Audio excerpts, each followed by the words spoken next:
कधी विचार केलाय हिमालयाच्या त्या निर्जन वाटेवरची ती रिकामी झोपडी खरंच रिकामी असते का? नमस्कार, स्वागत आहे बुक बाईट मराठीमध्ये. आजची गोष्ट आहे एका सोलो ट्रेकरची, जिने एक नियम मोडला: अनोळखी दरवाजा उघडू नका. पण निसर्गाच्या कोपापुढे कोणाचं काय चालणार? तर जावात हेडफोन्स वापरा, कारण काही आवाज तुमच्या अगदी जवळून येणार आहेत. चला तर मग सुरू करूया आजची भयकथा, द हंटर्स कॅबिन. हिमालयात एक न बोललेला नियम आहे. जर तुम्ही संकटात असाल आणि तुम्हाला एखादी रिकामी झोपडी दिसली तर विचार करू नका, सरळ आत घुसा. ती कोणाची आहे, तिथे कोण राहतं, काही विचारू नका, फक्त आत जा. मी काव्या, मला डोंगराची सवय आहे. त्या दिवशी मी रोहतांग पासच्या उत्तरेला होते. माझ्या बॅगेला 2 शिकार केलेले रानटी ससे लटकवले होते. मी मस्करीत एकाचं नाव नाश्ता आणि दुसऱ्याचं नाव जेवण ठेवलं होतं. मला वाटलं होतं की ही माझी सर्वायवल ट्रिप असेल, पण ती डेथ ट्रिप ठरेल हे मला माहीत नव्हतं. दुपारपर्यंत सगळं ठीक होतं, पण डोंगराचं हवामान ते कोणासाठीच थांबत नाही. अचानक आकाश काळं झालं आणि हिमवादळ आलं. हिमवादळ, ब्लिझर्ड. डोळ्यासमोर फक्त पांढरा अंधार. बर्फाचे कण सुयांसारखे चेहऱ्यावर टोचत होते. 20 डिग्री तापमान. माझी बोटं निळी पडली होती. रस्ता हरवला होता. मी स्वतःशीच बोलत होते, काव्या, तू आज मरणार आहेस. तू आज इथेच बर्फात गाडली जाणार आहेस. तेवढ्यात माझं डोकं कशाला तरी धडकलं. धडाम. ती एक लाकडी भिंत होती, एक जुनी पडकी झोपडी.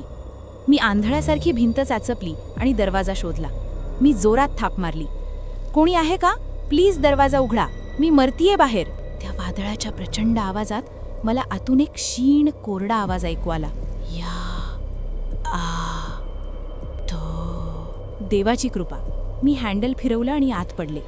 आत आल्यावर मला पहिली गोष्ट जाणवली ती म्हणजे वास. कुबट, बंद खोलीचा वास आणि त्यासोबत कशाचा तरी गोडसर सडलेला वास, जसं काही उंदीर मरून पडलंय.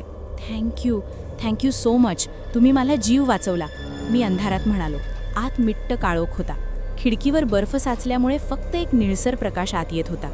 मी लायटर शोधण्यासाठी भिंतीवर हात फिरवला, पण माझ्या हाताला काहीतरी थंड, गंजलेलं आणि लोखंडी लागलं. साखळदंड, जड साखळदंड आणि त्याच्या बाजूला भिंतीवर टांगलेल्या जुन्या बंदुका. मी खाली हात लावला तर एक मोठा लोखंडी अस्वलाचा ट्रॅप होता. त्याचे दात तीक्ष्ण होते.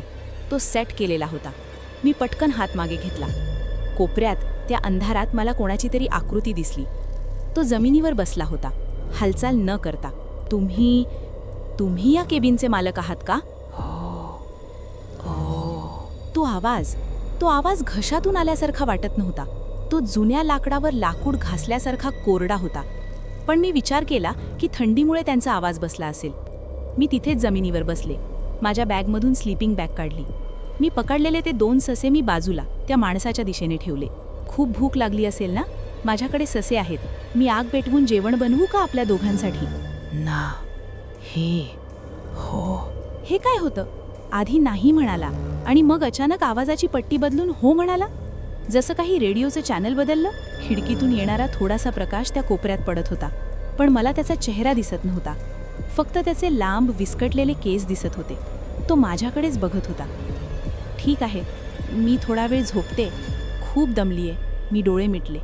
मी त्या अनोळखी सावलीकडे पाठ करून झोपले. ही माझी आयुष्यातली सर्वात मोठी चूक होती. मध्यरात्री मला जाग आली. एक विचित्र आवाज येत होता माझ्या अगदी कानाजवळ.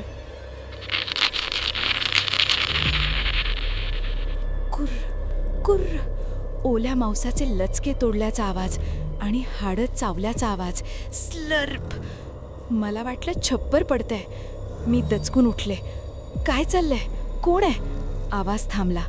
आवाज माझ्या अगदी बाजूला येत होता, जिथे मी माझे ससे ठेवले होते.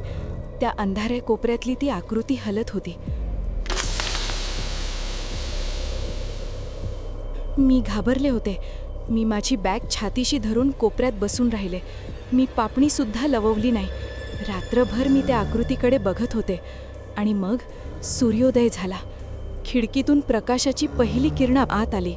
अंधार हळूहळू नाहीसा झाला आणि जसा प्रकाश वाढला, माझ्या काळजाचा ठोका चुकला. मला समजलं मी कुठे आहे. ती राहण्याची केबिन नव्हती. ती एक छोटी धूळ खात पडलेली स्टोअर रूम होती. तिथे शेगोटी नव्हती, फक्त गंजलेली हत्यारं होती. आणि कोपऱ्यात बसलेला तो माणूस नव्हता, ती एक लाश, कॉर्प्स होती. त्याची त्वचा सुकून कातड्यासारखी झाली होती, हाडांना चिकटली होती. त्याचे ओठ सुकून मागे गेले होते आणि त्याचे पिवळे दात बाहेर दिसत होते. तो कित्येक महिने, कदाचित वर्षानुवर्ष तिथेच मेला होता. मी खाली पाहिलं. त्याचा डावा पाय त्या अस्वलाच्या ट्रॅपमध्ये अडकून होता. त्याची हाडं तुटली होती आणि तो साखळदंड भिंतीला ठोकलेला होता. तो तिथेच अडकून तहान भुकेने तडफडून मेला होता. मला हसू आलं, वेड्यासारखं हसू. काब्या, तू वेडी झालीयस. तू रात्रभर एका प्रेताशी गप्पा मारत होतीस. तो आवाज, तो फक्त तुझा भास होता. मी जाण्यासाठी उठले. मला तिथून पळायचं होतं. माफ करा काका, मी तुम्हाला त्रास दिला.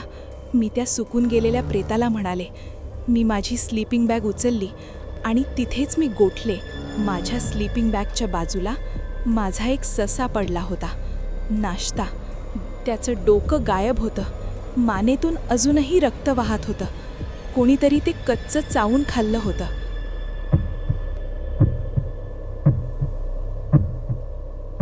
थरथरत मी त्या प्रेताकडे पाहिलं. त्या सुकलेल्या, मेलेल्या, ममीसारख्या प्रेताच्या तोंडाला ताजं रक्त लागलं होतं. सशाचे पांढरे केस त्याच्या सुकलेल्या ओठांवर चिकटले होते आणि माझ्या पायाजवळ एक पिवळा मानवी दात पडला होता. तो ससा खाताना त्या प्रेताचा दात तुटून खाली पडला होता. मी त्याच्या चेहऱ्याकडे पाहिलं. त्याची कवळी हलत होती. त्याचे मेलेले, पांढरे पडलेले गोळे उघडे होते. जेवण छान होतं. मी किंचाळले आणि दरवाजा उघडून बाहेर पळाले. मी बॅग तिथेच सोडली. मी मागे वळून पाहिलं नाही. पण माझ्या मागे मला तो साखळदंड ओढल्याचा आवाज येत होता. खर्र खर्र, जसं काही तो रांगत माझ्या मागे येतोय. मी जेवणासाठी थांबले नाही, कारण पुढचं जेवण मी असणार होते.